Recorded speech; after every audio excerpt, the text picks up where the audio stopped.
What's up, guys? What's up, guys? What's going on, Black Ice Crew? This is the Chosen Few podcast. Thank you for joining me. I can't even believe I'm making this one. Hold on, man. Have a drink with me.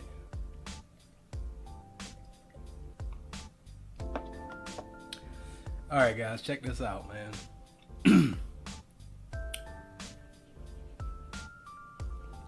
So, there was a point in my life where I thought maybe it was easier me not physically being on this here earth, right? Like, thoughts of suicide is real, right? Depression is real. Um, I guess I can just say that I'm blessed to be on the other side of it. You know what I'm saying? We all have our flare ups, we all have our moments. But I think I'm gonna give you a bit of some situations of what I was kind of going through, and then some situations of how I kind of overcame it, maybe. You know what I'm saying? And go from there. 'Cause like I say, we here to grow together, right? That's just how it is.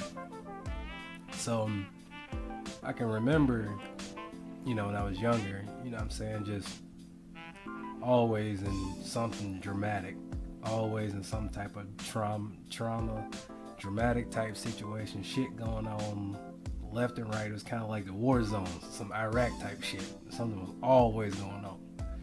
So, it makes you mentally be a certain way, right? So, along the way, I couldn't tell you if it was, because I had my stepdad and I had my mom's, but I can't tell you that they were actually there, if that makes any sense. So I don't know if that got something to do with it or not, but I know, around 10, 12 years old, I just got to a point where I was like, hey, one way or the other, I'm just gonna throw it all away. You know what I'm saying? Whether I put myself in a situation to get killed, or whether I put myself in a situation to, go to jail and do something like really dramatic, so I'm, behind that wall for a while type of thing. But I can just, remember myself consistently, I'm somebody who's always in my head, you know what I'm saying? So I just remember myself consistently thinking, like, bruh, these people don't really know. Like, that shit, the thoughts that go through my head versus the actions that I show, two different things. And I used to just look for reasons to show my thoughts, you know what I'm saying? I'll get into situations with my friends, and I'd be like, nah, guys, you know what I'm saying? Nah, chill, fall back. And then I'll double back by myself. I'll see what's good by myself. Like I've put myself into some unnecessary situations. I won't sit here and lie about that. You know what I'm saying? But I've always played it cool. I've always been chill. I've always kind of been like, nah, you know what I'm saying? Like, my friends used to like to spar and fight and box and all that. I used to play all that shit to the side. Like, I never showed my hand that way. You know what I'm saying? Because I never even trusted my friends. So I ain't want them to have the upper edge on, you know what I'm saying, what was going on with me. You know what I mean? That's just how it was. So, I remember one time specifically, I think I was in like high school. Maybe, she was 8th grade, it was middle school. You know what I'm saying? So I remember in middle school having a particular situation with somebody who I'm actually cool with. You know what I'm saying? We play fighting, whatever. You know what I'm saying? Maybe I hit him too hard, or, hit her too hard, whatever the case may be.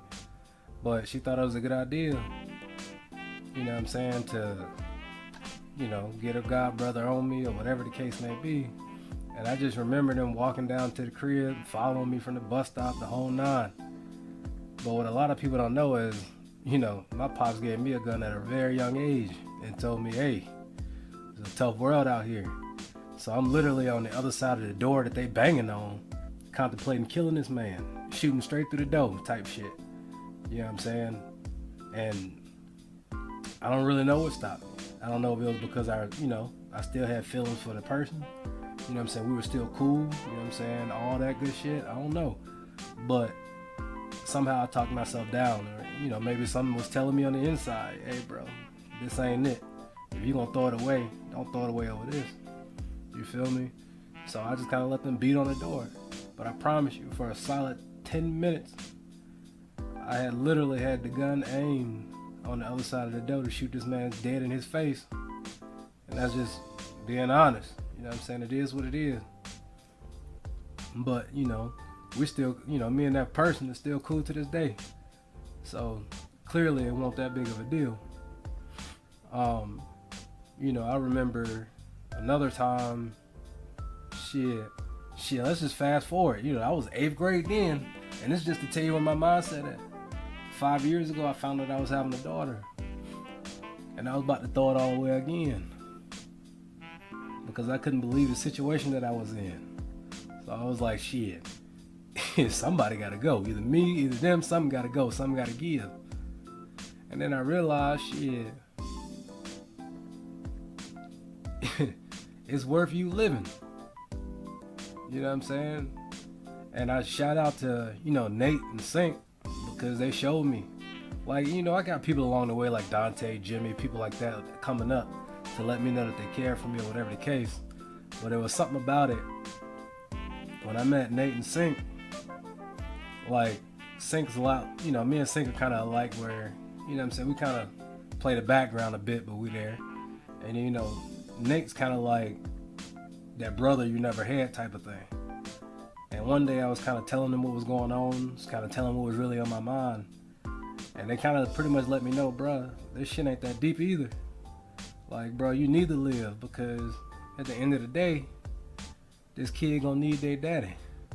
You know what it's like to kind of, you know what I'm saying? So this kid gonna need their daddy. You gotta tighten up, champ. Like, people out here love you. And that might not have been something that I knew. That might not have been something that I felt deep down in my heart. You know what I'm saying? And like, I don't know, bro. It's like, I try to tell people all the time, like, bro, if something going on, bro, just let that shit out. Just talk about it, bro. Like, just do whatever you gotta do. Not everybody gonna understand, and I understand that as well. But I live my life so pent up that the littlest things, bro, it get to me. You know what I'm saying? I hate to be that way. I really do. But it sucks. Like, you know what I mean? Like, it is what it is. It sucks. But I have so many things that I see positive now that I grasp to. You know what I'm saying? My homie's letting me know, bruh, that ain't it. You know what I'm saying? My daughter being born and clinging to me. You know what I'm saying? I was like, oh shit, like, this kid looking at me, looking up to me. You know what I mean? But before a lot of that, I didn't give two fucks. One way or the other, I was looking for a way out. And that's just being honest, bro.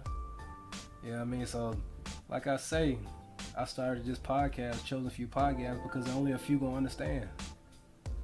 But the ones who do, I'm trying to get with you. I'm trying to build with you. I want to be free. I want to have that inner peace as well. So I'm hoping we can trade something, you know what I'm saying, talk about some certain things, chop it up, so that we all can, you know what I'm saying, get to what's really important. Peace, happiness, joy. Like, that rested bitch face, for lack of a better term, that ain't it. Like, you block a lot of blessings just because people don't know how to talk to you. They don't know how to approach you. You know what I'm saying? Because your mind is like, hey, nigga, hey, I need to look like, bitch, alright? Don't play, you know what I'm saying? Man, let's be real. After you get out of that childish shit, how much of a threat is really out here? Once you move away from your childhood drama, how much of a threat is it really? So I say that to say this. It's cool, bro. Just think. Just like really think, like, you know what I'm saying, before you want to take your own life, or before you want to take somebody else's life so that you can throw away your own life. Is that shit really all of what it need to be? Now, you know, if you threatening whatever the case may be, you know, you got to do what you got to do. But just to do it, nah. Or just to take yourself out, nah. That ain't it. You know what I'm saying? And I know a lot of people find ways to cope. Shit, I use cars and motorcycles. But then I got to a point where I realized that, like, coping don't work. Like, finding something like that, it don't work. You gotta just deal with it. Because after a while, I was just like, fuck it. You know what I'm saying? I'm gonna do 100-mile-an-hour wheelies down the interstate. And hopefully I go out that way, because then my friends won't be looking at me crazy. You know what I'm saying? Because they like, shit, my boy was doing what he do. You feel me? So if he just so happened to pass away doing what he do, it's all good. But then I felt like for me, that was just a getaway. Hey, bro, they gonna understand. They know I'm wild. They know I'm crazy. You know what I'm saying? They know I do my thing. So maybe they won't even, you know what I'm saying, cross their mind that, damn, this nigga actually wanted to die. That's what he wanted to do. So I used to be out there popping wheelies in between semi-trucks, all of those dumb shit. Because if something would have happened, shit, I was cool with it. It's just what it is. Same thing with the cars. All my homies like, hey, don't give that boy no keys, bro. That boy wild. But you know, it started out as fun, but it got to that point where I was like, hey, but if I wreck this bitch, they just gonna say, shit, hey, you know Dre wild. You know that boy, hey, you know he ain't got it all up there. You when it come to them cars and them bikes. So I was looking forward for an out for a while. And what the crazy part is I don't even speed no more. Like, nigga, I be riding in my land yacht, my Lincoln, chilling, going under the speed limit most of the time. You know what I'm saying? Or I'm in my Escalade, chilling. That's it. I got a sports car and barely drive it, ever. That just ain't it for me like that. Because I was doing it for the wrong reasons. Now I'm starting to find a love for it, you know, for the purity of why I got into it. But for a long time, it just wasn't for me. You know what I'm saying? Because I was looking for the negative in it. I was looking for that out. You know what I'm saying? I used to split cars right down the middle of the interstate in a car. In a 2-lane interstate. Stupid shit. Pull off to the shoulder, 100 and some mile an hour, hit the shoulder on it. Stupid shit. You know what I'm saying? Now some people, you know, especially in the car community, be like, oh, you was lit. But they don't know that shit. I'm like, well, fuck if I lose control of it. That's what I was looking for. But the crazy part is I'm so stubborn that I probably wouldn't have died anyway. No matter what I tried to do. Shit ain't worth it, champ. For real. It's worth it to just live. Go through it, work through it, talk to people about it, and get to the other side of it. Look, I ain't gonna talk y'all head off. But learn to love yourself. All that shit that you might have went through ain't even your fault. And the shit that is your fault, just take ownership of it.